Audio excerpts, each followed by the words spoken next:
Hi viewers, welcome to our channel. ప్రస్తుతం మనతో పాటు దాము బాలాజీ గారు సీనియర్ జర్నలిస్ట్ ఉన్నారు. వారితో ఒకసారి మాట్లాడదాం.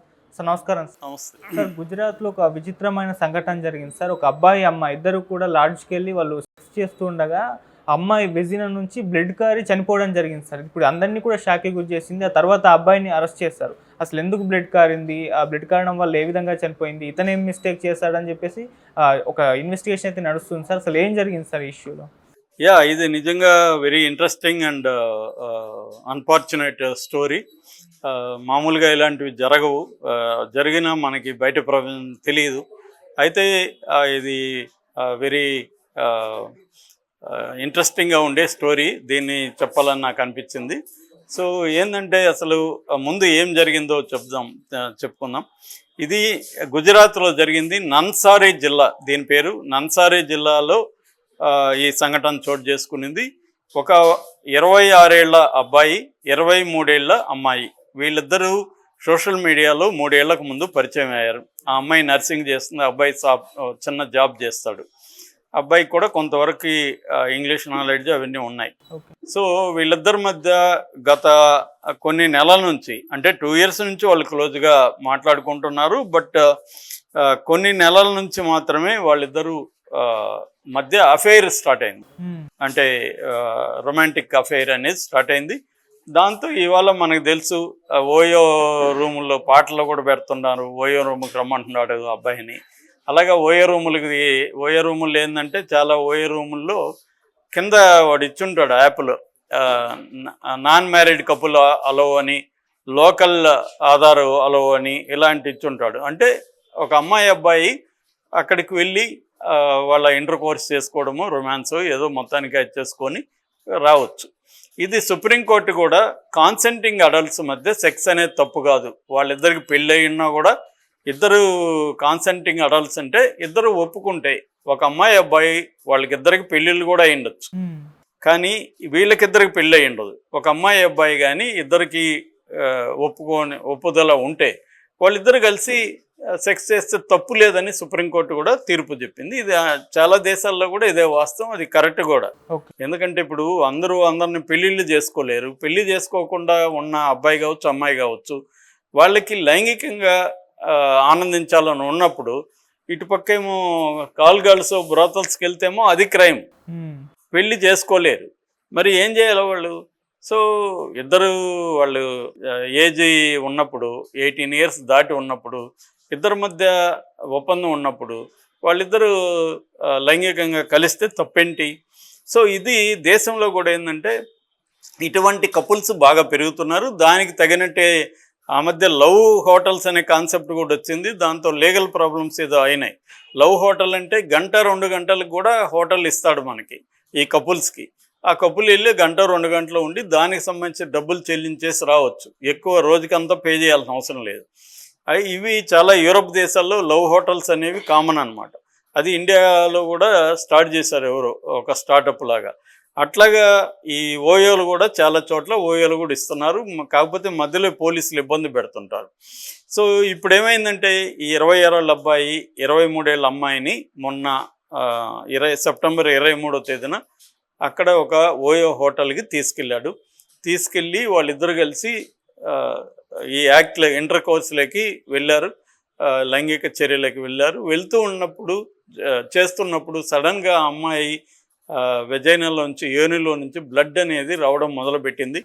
ఇతను అమ్మాయి చెప్తుంది ఇలాగ ఏదో అయింది, నాకు బ్లడ్ వస్తుందంటే ఇతను ఆపేసి ఉండాలి. యాక్చువల్గా ఇతను ఆపలేదు, కంటిన్యూ చేశాడు. అది బ్లడ్ ఇంకా ఎక్కువైపోయేసరికి ఇతనికి ఏం చేయాలో తెలియకుండా ఇతను ఏం చేశాడంటే సెల్ ఫోన్లో, ఇంటర్నెట్లో వెతకడం మొదలుపెట్టాడు. How to stop blood during inter course from vagina అనేది సెర్చ్లు చేశాడు. ఇలాగ 1-5 నిమిషాలు సెర్చ్ చేసి ఏదైనా తేలితే అయితే పర్లే. ఇతను ఏం చేశాడంటే సెర్చ్ చేసి రకరకాల ప్రయోగాలు అమ్మాయి మీద చేయడం మొదలుపెట్టాడు. గుడ్డ పెట్టి దాన్ని ఆపడానికి ట్రై చేయడం, ఇలాంటివి చేశాడు. అది ఆగట్లేదు, పెరుగుతూనే ఉంది. ఇతను ఇలాగా దాదాపు 90 minutes, 1.5 hours సెర్చ్లోనే ఉన్నాడు. మధ్యలో ఎవడో ఫ్రెండ్కి ఫోన్ చేశాడు, వాడు కూడా దొరకలేదు. చివరికి అమ్మాయి స్పృహ తప్పిపోయింది. అప్పుడైనా ఇతను హాస్పిటల్కి తీసుకుపోయి ఉండాలి, అప్పుడు కూడా తీసుకెళ్ళా. ఇతను భయపడ్డాడు. ఎందుకంటే నేను ఇప్పుడు హాస్పిటల్కి తీసుకెళ్తే అందరికి తెలిసిపోతుంది ఇది అని అతను భయపడినట్టుగా ఉన్నాడు. ఎందుకంటే వీళ్ళ ఇళ్లలో తెలియకుండా వీళ్ళు కలుస్తున్నారు. దాంతో ఇతను ఏం చేశాడంటే ఫ్రెండ్కి ఫోన్ చేశాడు గాబరాబడి. ఆ ఫ్రెండ్ నేను వస్తున్నాను ఆగురా అని చెప్పాడు. ఫ్రెండ్ వచ్చాడు. వచ్చి చూసి ఫ్రెండ్ మాత్రం ఒరే ఇది డేంజర్గా ఉంది, మనం ఇమ్మీడియట్గా హాస్పిటల్కి తీసుకెళ్దామని ఒక ప్రైవేట్గా, అప్పుడన్నా వీళ్ళు అంబులెన్స్ పిలిచి ఉండాలి, అంబులెన్స్ పిలవలే, ఒక ప్రైవేట్ వెహికల్లో ప్రైవేట్ హాస్పిటల్కి తీసుకెళ్లారు. అప్పటికే ఆమె బ్రాట్ డెడ్ అంటారు, అంటే అప్పటికే ఆమె చనిపోయింది, తీసుకొచ్చారు చనిపోయింది. అప్పుడు ఇంకా వాళ్ళు హాస్పిటల్కి తీసుకెళ్లారు, చనిపోయింది కాబట్టి పోలీసులకు ఇన్ఫామ్ చేశారు. పోలీసులు ఎంటర్ అయ్యారు.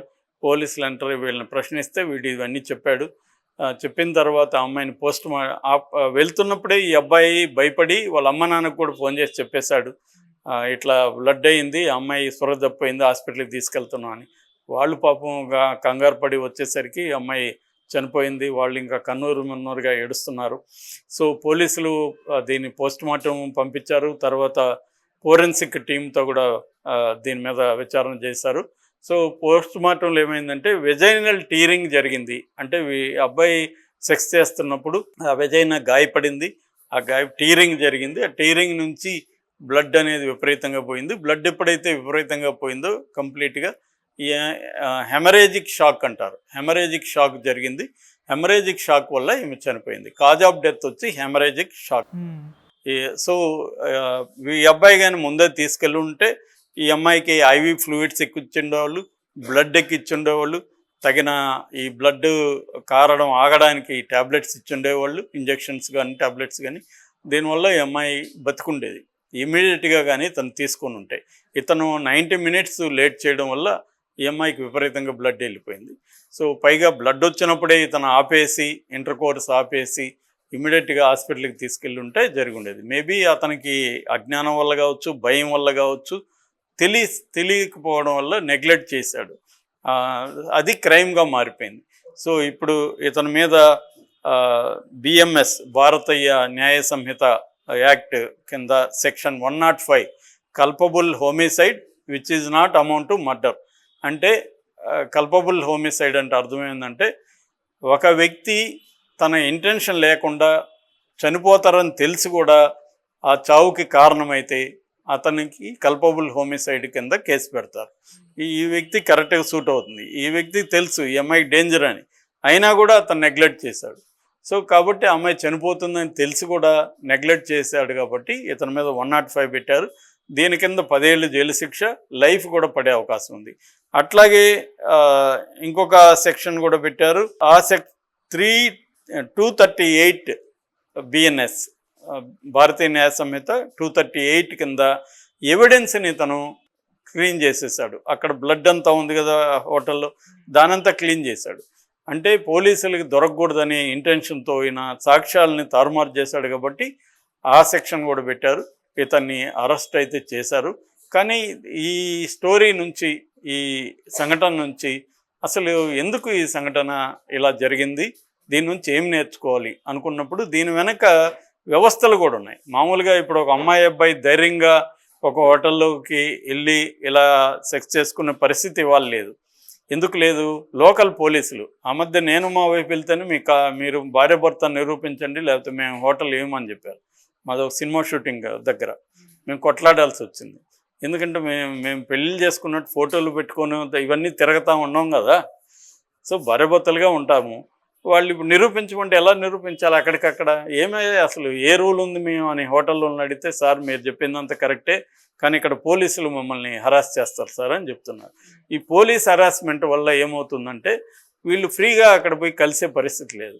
అందుకని వ్యవస్థలో దీన్ని ఫ్రీగా చేసి ఎవరైనా అమ్మాయి అబ్బాయి హోటల్లో కలుసుకుంటే వాళ్ళకి ఫ్రీడమ్ ఉండాలి. వాళ్ళు ఏమన్నా ఇబ్బందులు ఇలాంటివి ఉంటే హాస్పిటల్కి పోయినా వాళ్ళని హరాస్మెంట్ ఉండకూడదు. ఈ హరాస్మెంట్ ఉండడం వల్ల ఈ అబ్బాయి భయపడ్డాడు, లేకపోతే ఈ అబ్బాయి వెళ్ళిపోయి ఉండేవాడు. ఈ అబ్బాయికి భయం ఉంది, పోలీసుల భయము, సంఘంలో తెలిసిపోతుందనే భయము. దీనివల్ల ఈ అబ్బాయి ఏం చేశాడంటే దీన్ని తనే ఆపుదామని ట్రై చేశాడు. ఇంటర్నెట్లో చూస్తే ఉంటుంది కదా యూట్యూబ్లో అనుకున్నాడు. ఈ హెల్త్ ఇష్యూస్లో, ఎమర్జెన్సీ హెల్త్ ఇష్యూస్కి ఇంటర్నెట్ పనికిరాదు. ఎందుకంటే దాంట్లో 100 రకాల సొల్యూషన్స్ ఉంటాయి. ఏది కరెక్టు, ఎలా చేయాలో మనకు తెలియదు. ఆ మధ్య కూడా ఎవరు యూట్యూబ్ చూసి డెలివరీ చేసి వాళ్ళిద్దరిని, తల్లిని బిడ్డని చంపేశారు. ఏదో సినిమాలో మనకి 3 ఇడియట్సా దేంట్లోనో ఉంది అది. 3 ఇయర్స్లో ఉంది, రోబోలో ఉంది. రోబోలు ఇవన్నీ ఇంటర్నెట్ చూసి చేయడం. ఉమ్, సో అది రాంగ్ అనమాట. సో అది మనం చేయకూడదు. అది వేరే మార్గం ఇంకేమీ లేదంటే పోతే ఎలాగో చనిపోతారు కాబట్టి ట్రై చేద్దామంటే ఓకే, కానీ ఉమ్, వీళ్ళకి వేరే మార్గం ఉంది. అంబులెన్స్ ఇమ్మీడియట్గా ఫోన్ చేసి ఉండొచ్చు. ఇతను అంబులెన్స్ ఫోన్ చేసి తీసుకెళ్ళిపోయినంటే ఈ అమ్మాయి బతుకుండేది. ఇప్పుడు అతను జైలుకి వెళ్ళాలి, అతనికి 10 ఏళ్ళు మినిమం జైలు శిక్ష పడుతుంది. ఎందుకంటే సిస్టమేటిక్గా పోలీసులు దీని మీద ఆల్రెడీ విచారణ చేశారు, రెడ్ హ్యాండెడ్కి దొరికిపోయాడు.